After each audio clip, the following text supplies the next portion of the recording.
para você conseguir entender, por exemplo, pacientes que chegam com zumbido, com queixa de um zumbido. O que você vai fazer com esse paciente? Existem situações que o paciente que chega com zumbido e que você faz testes funcionais nesse paciente de abertura, fechamento, lateralidade, protrusiva. Se o zumbido iniciar com esses movimentos, provavelmente a disfunção temporomandibular desse paciente tem relação com o zumbido. Ou se, por exemplo, o paciente já chega com um zumbido no consultório e após essa avaliação, após esses testes funcionais, ou até mesmo palpação, esse zumbido é exacerbado. Ou seja, o paciente tem o zumbido e após essa avaliação clínica que você fez, o zumbido dele exacerbou. Então, bem provavelmente que algo relacionado à disfunção temporomandibular esteja sendo o ponto gatilho desse zumbido desse paciente, que pode ser um zumbido, e em alguns casos até relacionado mesmo ao pterigoideu lateral superior ou inferior.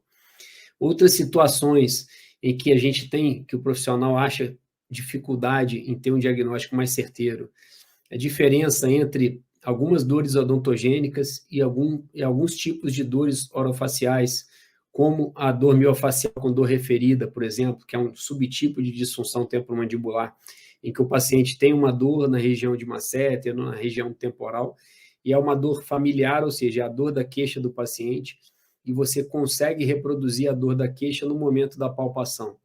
E o paciente refere dor, além daquela região anatômica palpada, ele refere dor para uma outra região anatômica, que pode ser uma região onde tem região dentária, por exemplo, premolar, molar, incisivo ou canino. Então, são situações em que você tem uma confusão no diagnóstico. Outras situações, também pacientes que têm sons articulares e que os dentistas têm muita dificuldade em relacionar o som articular, na forma de estalido, na forma de clique, ele pode ser um deslocamento de disco com redução? Sim ou não? O que vocês acham? O som articular na forma de estalido, ele pode sim ser um deslocamento de disco com redução, desde que ele tenha esse som na forma de estalido na abertura e no fechamento. Se ele não tiver esse som articular na forma de estalido na abertura e no fechamento, ele pode ter o som na abertura ou no fechamento, mas ele teria que ter ou na lateralidade direita ou na lateralidade esquerda ou na protrusiva, para você conseguir fechar o diagnóstico para deslocamento de disco com redução. Outra situação que você tem o som articular na forma de estalido, pacientes que têm hipertrofia de tecido mole na fossa mandibular, e você tem um estalo, um som de clique, sempre na mesma posição, quando o paciente abre e fecha a boca. Como você avalia isso? Nesses casos, só imagem por ressonância magnética.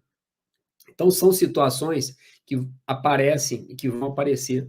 Outras situações, por exemplo, em que são muito comuns no consultório, que faz parte do nosso cotidiano, são situações que o paciente tem, por exemplo, uma dor facial idiopática persistente.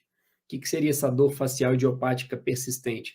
É um tipo de dor neuropática e que está relacionado a algum procedimento que o paciente fez na face, ou na mucosa, ou na gengiva, ou intrabucal, em qualquer estrutura intrabucal, e o paciente tem uma dor que foi removido todo qualquer agente causador e o paciente continua com a dor. Então, é um tipo de dor neuropática, dor facial idiopática persistente.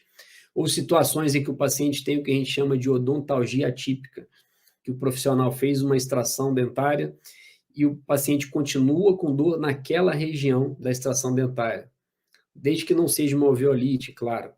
Mas existem situações em que você fez uma extração dentária, 6 meses depois, e tem tudo cicatrizado, nenhuma imagem tomográfica nem radiográfica de alteração, e o paciente tem uma dor persistente naquela região dentoalveolar.